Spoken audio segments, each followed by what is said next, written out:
Supply chain is not part of the economy. Supply chain is the economy. In other words, if you want to understand the economy, you're really talking about the supply chain at every aspect. Something as simple as a loaf of bread. You buy a loaf of bread at the grocery store. Like, okay, well, I guess it came from a baker, and I guess they took it from the bakery to the store by truck. So there's a supply chain. Well, that's about as simple a version of the supply chain as you can imagine. You have to just start going from there. It's like, well, did the bread come in a plastic wrapper or a paper wrapper? Well, that wrapper came from somebody. Where'd the truck come from? Well, obviously a truck manufacturer.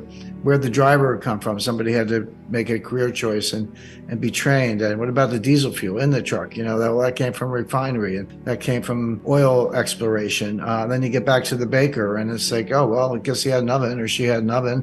Where did that come from? And then you find out that the ovens are industrial ovens have parts from 25 different countries and so forth. Well, without belaboring that point, you get back to the farmer and the wheat and the fertilizer and everything else, and really what's called the extended supply chain. And you're like, wait a second, that's a huge number of countries, a huge number of imports, and a big part of the economy, which it is. And then every link in that supply chain I described has its own supply chain behind it to get to source materials and intermediate manufacturing and so forth. And then that's for a loaf of bread. Well, what about your car, your furniture, your clothes, and on and on and on. Once you start thinking about what supply chains are, you realize it's just the cardiopulmonary system of the entire global economy. So, the supply chain book shines a light on the entire global economic process. And I have whole chapters on that talk about China, the war in Ukraine, and climate change.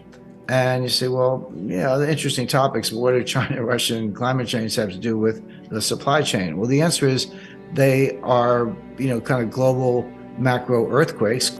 Russia's invasion of Ukraine led to sanctions against Russia that affect everything, imports, exports, strategic materials, semiconductors, fertilizer, oil, natural gas, etc.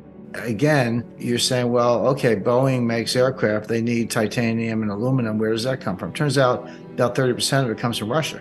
So how are you going to keep the Boeing assembly line going when you're shutting down strategic metals from Russia? I can go kind of on and on there. China, everyone says, well, they slowed down because of the zero COVID policy. And that certainly has been detrimental to their economy. Shanghai, a city of 26 million people, Beijing, a city of 22 million people, they were both locked down entirely. When I say entirely, no transportation in or out, nobody on the streets. You had some essential workers, people had to get to work.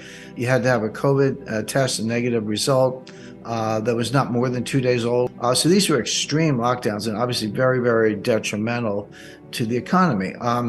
Now, those have died down a little bit, and China's saying, now we're going to relax our zero COVID policy a little bit. So what's new? Why are supply chains breaking down? What's new about the supply chain that makes it different than any other period in the history of the world?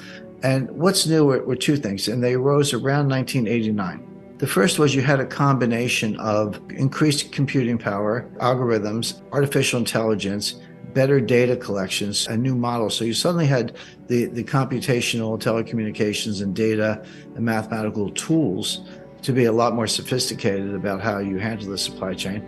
But the second thing that happened at the same time was 1989, the fall of the Berlin Wall, 1991, the collapse, demise of the former Soviet Union, which gave rise to new trading partners in both in Eastern Europe, where they were no longer behind the Iron Curtain, Poland and Romania and Hungary and many other countries. And at the same time, you had the rise of China. China did have a fairly high growth period in the 1980s, but nothing like we see today. And it all came crashing down in 1989 with the Tiananmen Square massacre. And that really shut down U.S.-China relations, not fully, but there was no Western investment coming into China. The two countries were distant. Well, that ended around 1992. Deng Xiaoping did what he called the Southern Tour, where he reaffirmed China's commitment to capitalist principles. They weren't overthrowing communism, but they were embracing capitalist market ideas.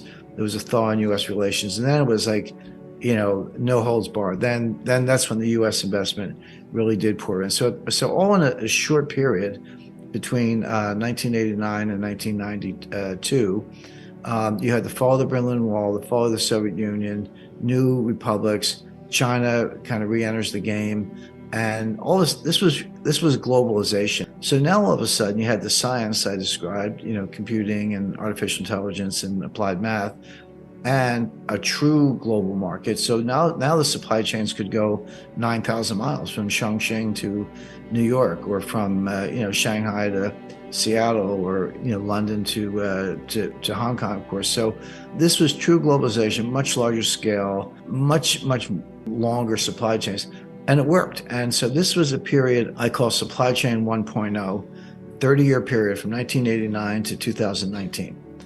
Now, why did it break down around 2019? Three things. A lot of people look at the pandemic and they go, oh yeah, COVID, that disrupted everything. That was the problem. And some people look at the war in Ukraine and the Russian sanctions and go, that was the problem. And they both made it worse. They both made it worse, no doubt about it, made the supply chain worse.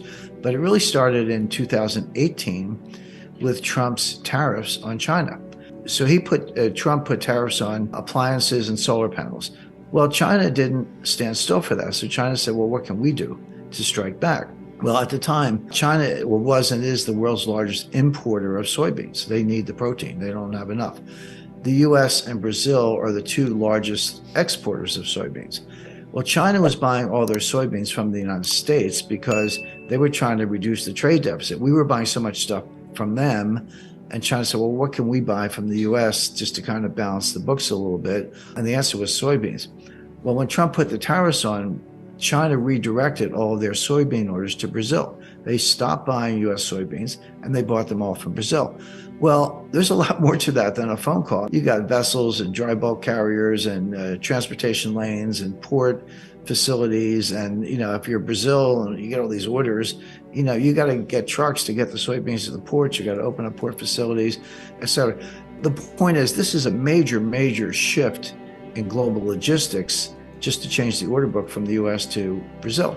Beyond that, people involved in this, they don't want 6-month contracts. They want 5-year contracts, or at least 3-year contracts.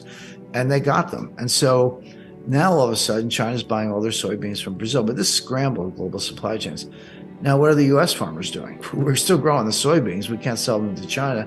Well, it turns out the Netherlands needed them. So, okay, we'll sell them to the Netherlands and distribute them to Europe, which they did. And then this went on and on because Trump put more tariffs on to retaliate. China took more actions against the United States, canceled purchase.